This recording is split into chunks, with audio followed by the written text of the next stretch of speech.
అందరికీ నమస్కారం. ఉద్యోగులు, పెన్షనర్లు, ఉపాధ్యాయులకు సంబంధించిన ప్రతి అప్డేట్, ప్రతి సమస్య పట్ల సపోర్టివ్‌గా వీడియోస్ అయితే వస్తాయి. తప్పకుండా సబ్స్క్రైబ్ చేసుకోండి. వీడియోస్ అయితే లైక్ చేయండి.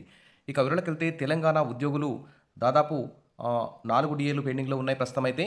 ఇక జూలై వస్తే ఇంకో డీఏ పెండింగ్‌లో వస్తే మొత్తం 5 డీఏలు పెండింగ్‌లో ఉంటాయి. పీఆర్సీ కమిషన్ రిపోర్ట్ కూడా 2 ఇయర్స్ కావస్తుంది. ఇక పెండింగ్ బిల్స్ ఉన్నాయి. మరి ప్రభుత్వం అయితే మొన్న జూన్ 5వ తేదీన జరిగిన క్యాబినెట్ మీటింగ్‌లో ఏదో కొండను తవ్వి ఎలుకన పట్టిన చందంగా ఏదో ఇట్లా భిక్షమేసినట్టు ఒక డీఏ అయితే ఇచ్చింది. 6 నెలల తర్వాత డీఏ ఇస్తామన్నారు. మరి ఆ డీఏ సంబంధించి కూడా మరి 6 నెలల తర్వాత ఇస్తారో ఇవ్వరో కూడా అనుమానంగానే ఉందని ఉద్యోగులైతే నమ్మట్లేదు. మరి ఉద్యోగ జేఏసీ కూడా మరి ఉద్యమ కార్యాచరణ అయితే వెనక్కి తీసుకుంది. మరి ప్రభుత్వానికి ధన్యవాదాలు తెలుపుతూ మరి ప్రభుత్వాన్ని పొగుడుతూ ఉద్యోగ జేఏసీ అయితే ఉంది. కానీ సాధారణ ఉద్యోగులు మాత్రం చాలా అసంతృప్తిగా ఉన్నారని చెప్పుకోవచ్చు. ఇంకో ముఖ్యమైన విషయం ఉద్యోగులకు సంబంధించి చూస్తే ఇక్కడ రేపు రాష్ట్ర క్యాబినెట్ భేటీ జరగబోతోంది. స్థానిక సంస్థల ఎన్నికల షెడ్యూల్ పైన చర్చ. మరి స్థానిక సంస్థల ఎన్నికలు అంటే సర్పంచ్, ఎంపీటీసీ, జెడ్పీటీసీ ఎన్నికల ముందు మరి వివిధ వర్గాల ప్రజలకు మరి అనేక పథకాలు అమలు చేయాలని ప్రభుత్వం అయితే ముందుకొస్తుంది. మరి వివిధ వర్గాల ప్రజలకు ఏ విధంగా వివిధ పథకాలు అమలు చేస్తుందో అదేవిధంగా ఉద్యోగులకు కూడా మరి అన్ని ఆర్థికేతర అంశాలన్నింటినీ పరిష్కరించాలని చెప్పి ఈ రేపు జరగబోయే క్యాబినెట్ భేటీలో ఖచ్చితంగా ఒక గుడ్ న్యూస్ ఉద్యోగులకు చెప్పాలని చెప్పేసి అందరూ కూడా వెయిట్ చేస్తున్నారు. ఇక చూస్తే రేపు జరిగే క్యాబినెట్ భేటీలో అయితే రైతు భరోసాపై నిర్ణయం తీసుకునే ఛాన్స్ ఉంది. ముఖ్యమంత్రి రేవంత్ రెడ్డి అధ్యక్షతన రేపు మధ్యాహ్నం 2 గంటల నుంచి 2 గంటలకు కానీ 3 గంటలకు కానీ ఈ క్యాబినెట్ మీటింగ్ అయితే స్టార్ట్ అవుతుంది. మరి ముఖ్యంగా స్థానిక సంస్థల ఎన్నికలపై చర్చించి డేట్లు కూడా ఫిక్స్ చేసే అవకాశం ఉంది. ఇప్పటికే మంత్రులు సీతక్క, పొంగులేటి శ్రీనివాసరెడ్డి స్థానిక సంస్థల ఎన్నికలపై క్యాబినెట్లో నిర్ణయం తీసుకుంటామని కామెంట్లు కూడా చేశారు. ఈ నేపథ్యంలోనే మరి రేపు జరిగే మంత్రివర్గ సమావేశంలో ఎన్నికల షెడ్యూల్పై కీలక నిర్ణయం తీసుకునే అవకాశం ఉంది. ఎన్నికల షెడ్యూల్ ముందు మరి రైతులందరికీ 4 ఎకరాల పైనుంచి ఎన్ని ఎకరాలు ఉన్నా కానీ అందరికీ కూడా రైతు భరోసా దాదాపు 1 వీక్‌లోనే పూర్తి చేయాలని చెప్పేసి దాని మీద కూడా నిర్ణయం తీసుకునే అవకాశం ఉంది. ఇక 6 గ్యారంటీల్లో మరో హామీ అమలు కూడా శ్రీకారం చుట్టేందుకు కీలక నిర్ణయాలు తీసుకోబోతున్నారని సమాచారం. ఇక మరో గ్యారంటీ అంటే మహిళలకు 2500 ఇచ్చే విధంగా ఇంకో గ్యారంటీని అమలు చేయాలని ప్రభుత్వం ముందుకొస్తున్నట్టు విశ్వసనీయ సమాచారం. మరి ఈ విధంగా వివిధ సంక్షేమ పథకాలకు ఎంతో లక్షల కోట్లు ఖర్చు పెడుతున్న ప్రభుత్వం మరి ఉద్యోగులకు ఇచ్చే 6 నెలలకోసారి, 5 ఏళ్లకోసారి ఇచ్చే డీఏలు, పీఆర్సీలు రిటైర్మెంట్ కాగానే రిటైర్మెంట్ బెనిఫిట్స్ ఇవ్వడానికి మాత్రం ఆర్థిక పరిస్థితి బాగాలేదు, డబ్బులు లేవు, అర్థం చేసుకోవాలనేటువంటి విధంగా మాట్లాడుతున్నారు. ఈ విషయానికి స్వస్తి చెప్పి ఇప్పటికైనా రేపు జరగబోయే క్యాబినెట్ భేటీలో ఖచ్చితంగా ఉద్యోగులకు సంబంధించి కీలక నిర్ణయాలు తీసుకోవాలని డిమాండ్ అయితే చేస్తున్నారు. ఇక క్యాబినెట్ సమావేశం కూడా ప్రతి నెల 2 సార్లు నిర్వహించడం మీద కూడా రేపు జరిగే క్యాబినెట్ మీటింగ్లో కూడా కీలక నిర్ణయం తీసుకుంటారు. ఇలా నెలకు 2 సార్లు క్యాబినెట్ మీటింగ్ జరగడం వల్ల మరి ఉద్యోగులకు సమస్యల మీద, వివిధ వర్గాల ప్రజల సమస్యల మీద త్వరగా పరిష్కారం లభించే అవకాశం ఉంది. మరి ఇక్కడ రేపు జరగబోయే క్యాబినెట్ మీటింగ్లో ప్రస్తుతం అయితే ఒక్క డీఏకు ఉత్తర్వులు అయితే జారీ చేశారు. జూలై 1న మరి ఆ జీతంతో కలిపి ఆ పెరిగిన డీఏ అయితే చెల్లిస్తారు. ఇక పెన్షనర్లకు కానీ తర్వాత సిపిఎస్ ఉద్యోగులకు కానీ వీరందరికీ కూడా మరి 28 వాయిదాల్లో ఆ పెరిగిన డీఏని చెల్లిస్తున్నారు. అంటే 2.5 సంవత్సరాలు పడుతుంది.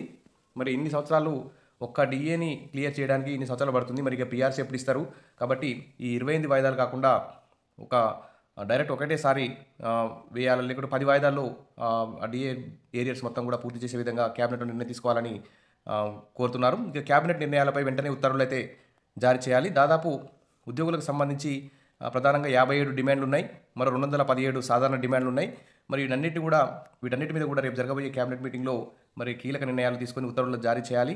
తర్వాత ఇంకా రేపు జరిగే క్యాబినెట్ మీటింగ్లో కూడా ఇంకా 2 పెండింగ్ డీఏలను కూడా విడుదల చేసే విధంగా నిర్ణయం తీసుకోవాలి. పెండింగ్ బకాయిల కోసం నెలకు 700 కోట్ల నిధులు విడుదల చేస్తామని చెప్పారు. 700 కోట్లు విడుదల చేసుకుంటూ పోతే 3 సంవత్సరాలైనా కానీ 2 సంవత్సరాలైనా కానీ ఈ పెండింగ్ బిల్ అన్నీ పూర్తి కావు. కాబట్టి ప్రతి నెల ఒక 3000 కోట్లు విడుదల చేస్తే ఈ పెండింగ్ బకాయిలు లేకుండా ఉంటుంది. తర్వాత హెల్త్ కార్డుల కొరకు కూడా ట్రస్ట్ ఏర్పాటు చేస్తామని చెప్పారు. దీని మీద కూడా రేపు జరిగే క్యాబినెట్ మీటింగ్లో కీలక నిర్ణయం తీసుకోవాలి. ఇక ప్రమోషన్లకు సంబంధించి డీపీసీల ఏర్పాటు, state level medical invalidation committee, nursing directorate, సంఘాలకు రికగ్నేషన్ వంటి నిర్ణయాలపై కూడా రేపు జరిగే క్యాబినెట్లో కీలక నిర్ణయం తీసుకోవాలని చెప్పి అందరూ కూడా కోరుతున్నారు. ముఖ్యంగా ఉద్యోగుల ఆరోగ్య బీమా ట్రస్ట్పై కూడా రేపు కీలక నిర్ణయం తీసుకోవాలని చెప్పి కూడా ఉద్యోగ సంఘాలు ఉద్యోగులు అయితే కోరుతున్నారు. మరి ఉద్యోగులు నెలకు 500 చెల్లిస్తే అంతే మొత్తం ప్రభుత్వం చెల్లిస్తుంది. ఇలా ఉద్యోగుల నుంచి వసూలు చేసి హెల్త్ స్కీమ్ అమలు చేసే కంటే ప్రభుత్వమే ఒక స్టార్ హెల్త్ కానీ, కేర్ హెల్త్ కానీ ఈ విధంగా అలాంటి సంస్థల్లో, ఇన్సూరెన్స్ సంస్థల్లో ఉద్యోగులకు ఫ్రీగా వైద్యం కల్పించే విధంగా చర్యలు తీసుకునే విధంగా క్యాబినెట్లో చర్చ జరగాలి. దాని మీద కీలక నిర్ణయం తీసుకోవాలి. తర్వాత అదేవిధంగా ఇక పెండింగ్ డీఏలు ఇప్పుడైతే ప్రస్తుతం అయితే 4 డీఏలు పెండింగ్లో ఉన్నాయి. ఈ 4 డీఏలకు సంబంధించి వెంటనే విడుదల చేయాలని చెప్పి కూడా రేపు క్యాబినెట్ మీటింగ్లో చర్చ జరిపి కీలక నిర్ణయం తీసుకోవాలని కూడా సాధారణ ఉద్యోగులందరూ కూడా కోరుకుంటున్నారు. ఇక పీఆర్సీ కమిషన్ రిపోర్ట్ కూడా వెంటనే తెప్పించుకొని పీఆర్సీ భారీ ఫిట్మెంట్తో పీఆర్సీ కూడా అమలు చేయాలని ఉద్యోగులు అయితే కోరుతున్నారు. ఎందుకంటే తలసరి ఆదాయంలో తెలంగాణ ఫస్ట్ ఉంది. భారత్ అప్పుల పరంగా చూసినా తెలంగాణకి చివరి చివరి వరుసలోనే తెలంగాణ ఉంది. అప్పుల పరంగా కూడా మనకంటే తెలంగాణ కంటే ఎక్కువ అప్పులున్న రాష్ట్రాలు ఇంకా చాలా ఉన్నాయి. కాబట్టి ప్రభుత్వం మంత్రులు, నాయకులు అందరూ కూడా ఆర్థిక పరిస్థితి బాలేదనడం అయితే ఇది సరైన మాట కాదు. వివిధ వర్గాల ప్రజలకు ఏ విధంగా సంక్షేమ పథకాలు అమలు చేస్తారో అదేవిధంగా ఉద్యోగులకు కూడా మరి ఈ డీఏలు, పెండింగ్ బిల్సు, తర్వాత పీఆర్సీ ఇవన్నీ కూడా వెంటనే అమలు చేస్తారని చెప్పేసి రేపు క్యాబినెట్ మీటింగ్లో కీలక నిర్ణయం తీసుకోవాలని చెప్పి కోరుకుంటున్నారు.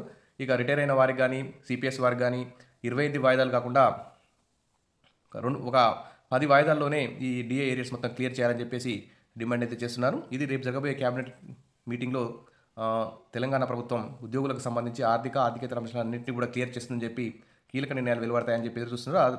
ఆ దిశగా ఉద్యోగ సంఘాల జేఏసీ కూడా ప్రభుత్వం మీద ఒత్తిడి తీసుకురావాలని చెప్పి ఉద్యోగులు అయితే కోరుకుంటున్నారు. మరి రేపు క్యాబినెట్ మీటింగ్ మీద అప్డేట్ రాగానే అందిస్తాను. తప్పకుండా సబ్స్క్రైబ్ చేసుకొని వీడియోస్ లైక్ చేయండి. Thank you.